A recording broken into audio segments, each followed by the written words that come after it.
Hey guys, welcome to Tech with Aman. And in this video, we'll be looking what are message keys and why do we need these keys?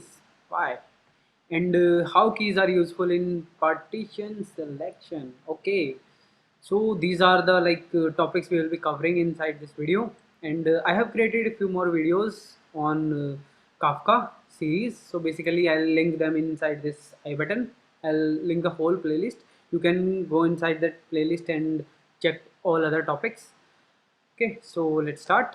So the first thing the keys do is it store extra information. So the keys generally keys are the strings. So basically here we have byte array. Okay, so the key is a byte array or here. So it is array of bytes, and like this can also contain extra information like I'm sending, let's say, timestamp and let's say name, or like whole information can be stored inside these keys only. Okay, and this information is then serialized as we are doing in values also. So we basically need two serializers for Kafka producer. So one is key serializer and a value serializer. Okay, so we have discussed this value serializer in previous video of my video on producers. So here, see, the key serializer will also work the same. We can use JSON serializer or any custom serializer here. Okay, so basically, the keys are used to store information along with other things key can you do. Okay, let's go. Okay, so the next functionality of the key is to help in selection of partitions. So basically, key helps in selection of partitions. Okay, let me show you. So this is a familiar diagram from our previous video, which was on producer.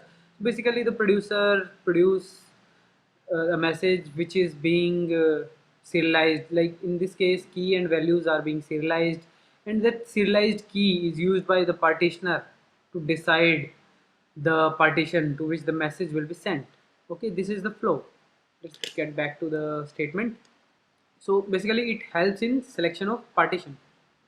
Okay, and all the records with same key goes to the same partition. Okay, so if I am sending same key in 10 records, so these all 10 records will go to the same partition. This is how Kafka works. This is how Kafka guarantees you that these the messages with same key will provide you ordering guarantees. We have discussed this ordering guarantees in my previous video on producers, so you can check it. Okay, so the ordering guarantee per partition is decided by this key. So key decides on which partition the message will go, hence the ordering of the messages. If key is null, then random partitioner is used. So basically when the key is null is equal to null, then random partitioner is used. Random. So what random partitioner do is like whenever a message is coming, it chooses randomly from any of the partition, and that message is assigned to that partition. So it will go there and be appended in the commit log. So for this decision, taking this decision, the partitioner should know which partitions are there. So the partitioner have all the information about the partitions of that topic. So let's say topic A have 5 partitions. So that partitioner should always know, not should, it knows that it have 5 partitions. So it will assign one of the partitions randomly to that message, and that message will go to there, that partition. Okay, and using random partitioner, like it balance out all of the messages on different partitions. Okay, and if the key is present, so if key is present, then hash of that key is taken by default. Like this is the default partitioner. Okay, we have not changed the partitioner. So random partitioner is used in case of null key, and if we are passing key with some value, then hash of that key is used, like that hash partitioner is being used and hash of that keys is created, and this hash will decide some partition, like on basis of this hash, like there will be some mapping function which will provide the partition for that hash function. Okay, and these are both default partitioners, so we have not passed any, like provided any partitioner to the Kafka producer. Yeah, we have already discussed it. The partitioner will generate hash from the key and map it to the partitions using some mapping function. Okay, also we can use custom partitioner here.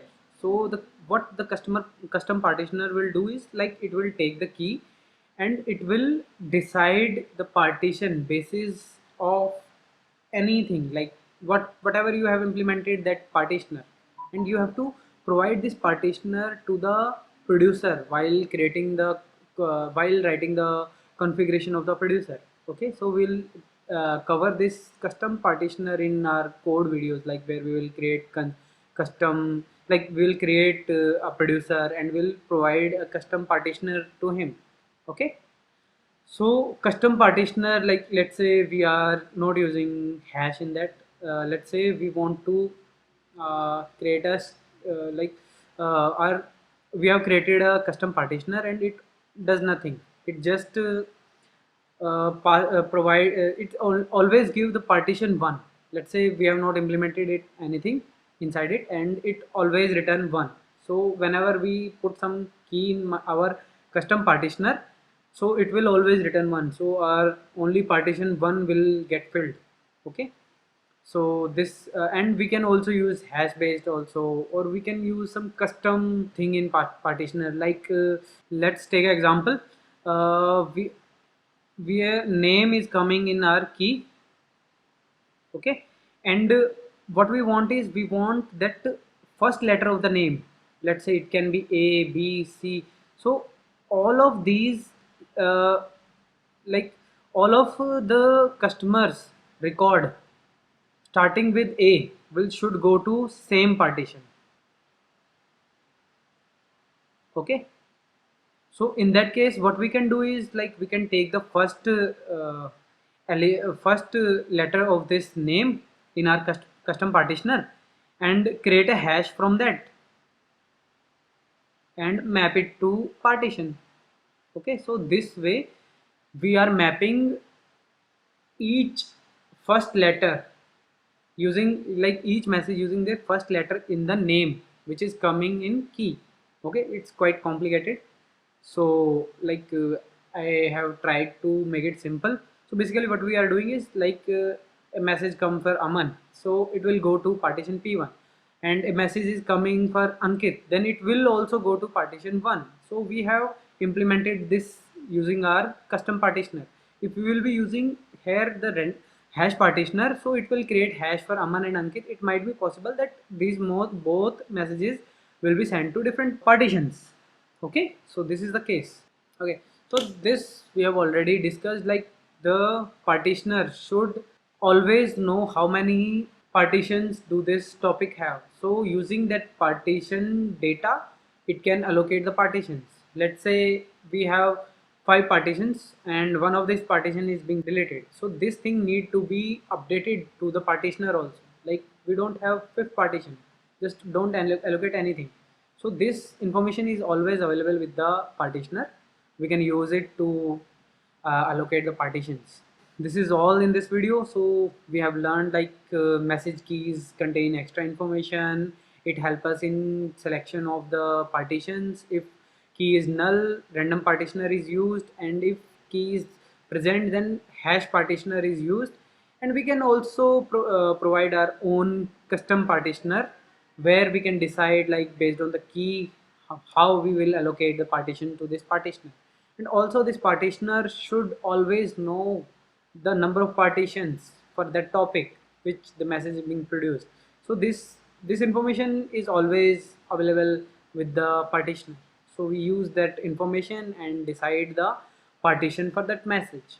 Okay, so if you like the video, please like it, share it with others, and do subscribe to my channel for more these kind of informational videos on Kafka and other distributed systems.